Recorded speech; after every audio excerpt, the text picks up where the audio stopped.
ก็สวัสดีครับนาทุกท่านครับผมมื้อนี้ก็มาอีกแล้วเนาะกับคลิปตกปลากับช่วงไทยบ้านไทยแลนด์ฟิชชิ่งเนาะครับเนาะเดี๋ยววันนี้เขาก็จะมาตกปลาน้ำคลองธรรมชาตินี่แหละครับคลองก็หลอกแน่บ่หลอกแน่ละเดี๋ยวเขาก็จะมาเบิ่งผลงานกันเนาะว่ามันสิได้โตบ่เดี๋ยวไปเบิ่งครับแต่ผมจะเลือกตีก็ที่มีครับใกล้ๆนี่ละเอาแถวนี้ละเห็นมีขึ้นจิบน้ำอยู่ลองตีเบิ่งแล้วครับเนาะไป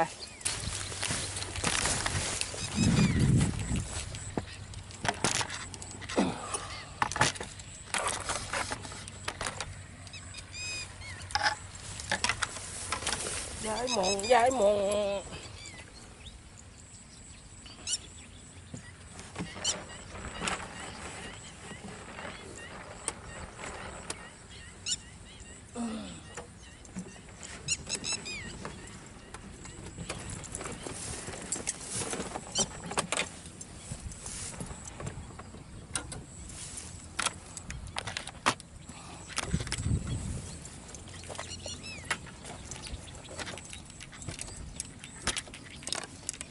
โอ้ย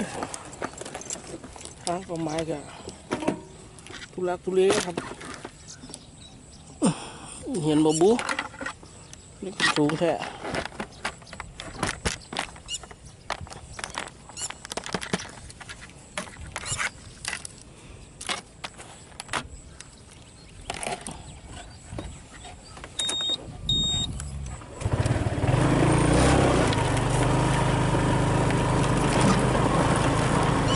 เขาดูแก่โตมึงสีมันขาดแล้วครับเนาะ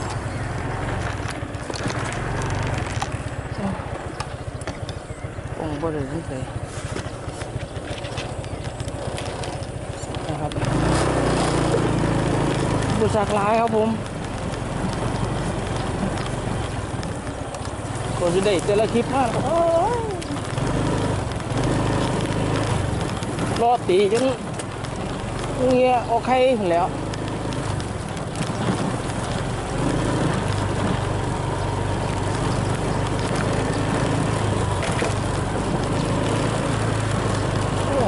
ตบเลยมันหอดมันตบไปตบตายครับ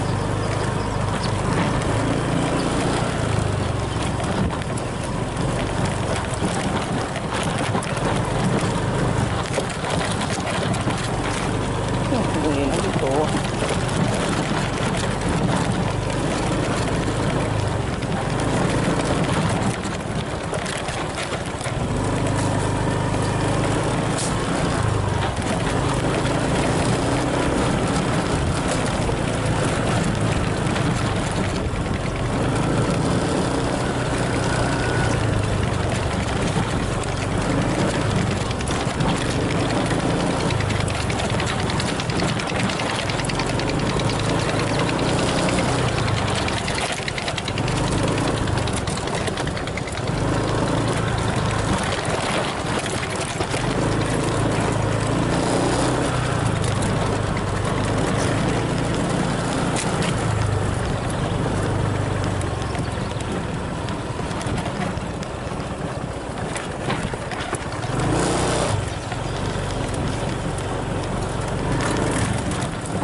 คือเขายังไม่ทันมาหลอกต่อครับพ้อง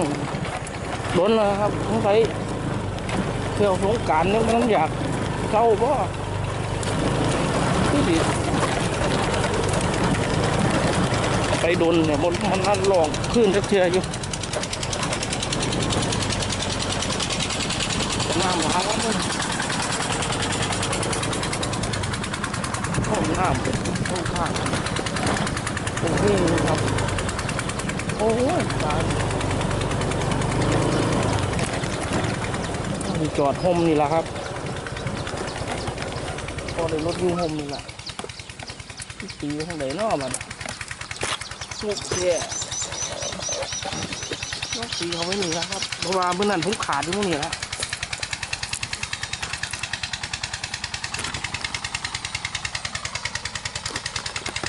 จะโดนไงกัดขาดครับเมื่อนั้น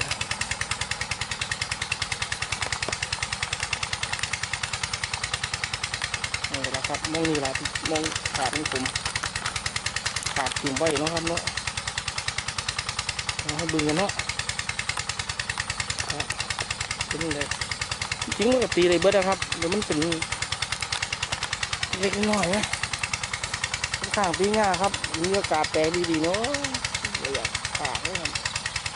แต่ผมเห็นน้ำก็เพื่อมแล้วนะครับ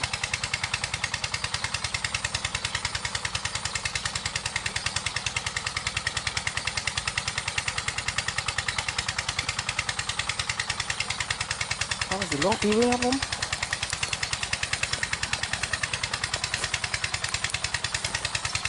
นี่ครับแล้วตีตรงนี้นะครับน้ำก็เพื่อนนี่เลยแล้วตีเขาไปเหนียว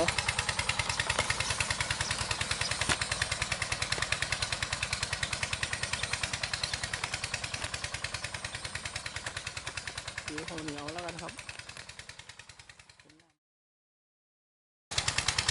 ใส่เนื้อครับเนื้อตัวใหม่ตัวเทสนี่ครับ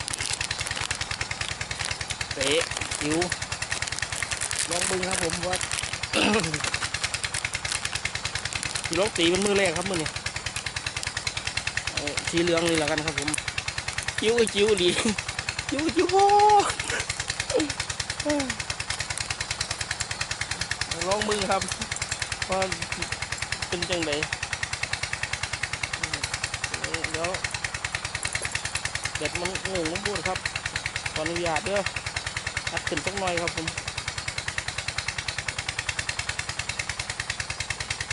นะครับพอประมาณนี้แหละครับอย่ามึงงัดหลายเด้อบ่ติดปากป่าโป่งของหลายก็บ่ติดครับ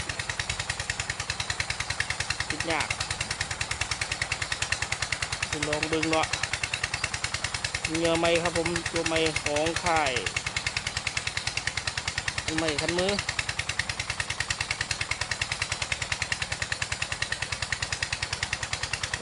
ครับสภาพเนื้อให้ได้ครับแล้วก็เช็คดูอากาศรุดบ่รุดแบบได้ครับผมคือได้เลยเช็คคงเช็คคอดีๆครับคอขาดซุบลงไปครับแล้วกดบึ้งรุดว่ารุดครับรุดตรงนี้แปลว่าใส่ได้ลองเยอะตัวใหม่กันครับผม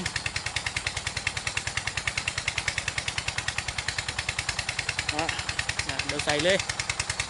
ได้ละรถบอลกระโดดกันนี้งานเข่าเลยครับ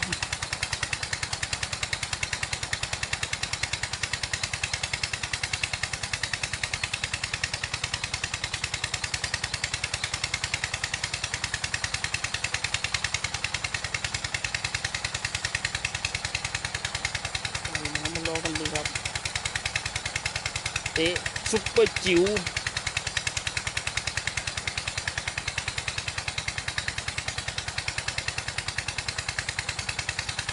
เอามั้งครับผมใส่เสร็จเรียบร้อยแล้วเป็นเลยเดี๋ยวเอาไปดูคนงานกันครับโอ้ยเปล่าติดแค่คู่บ่าจะไม่ใช่ไม่ซื้อกับจริงๆ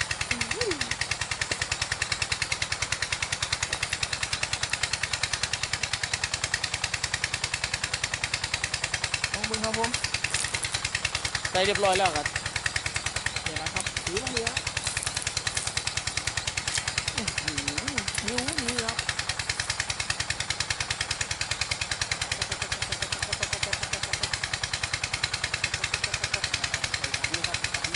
สั่นไปเลยครับผมดูนี่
สายเขาเดียวครับผมนี่ผมตรงสายเขาเดียวนี่นี่ปูนไปอยู่ในครอบนะครับงานเขาเย้ครูบา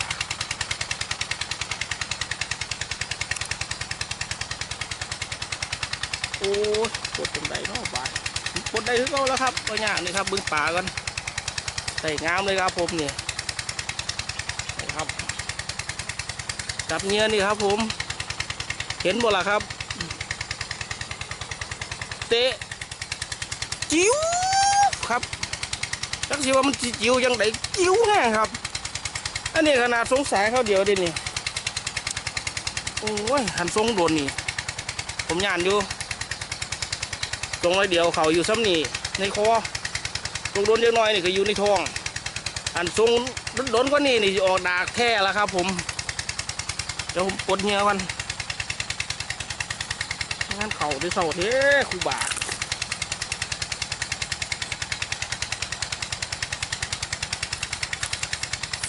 นี่ปลดได้คือเก่าครับเตะจิ้วโอ้จะซื้อเอินเตะยังไงเนาะจิ้วกับจิ้วแห้งพูดครับจิ้วอีหลีอะไรเนี่ยพอรอแค่แลครับผมแต่ก็จิ้วเตะเงี้ยได้ครับปลาบ่จิ้ว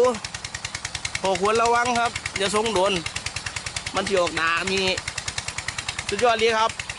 เด็ดเนื้อของเขาดีลีครับ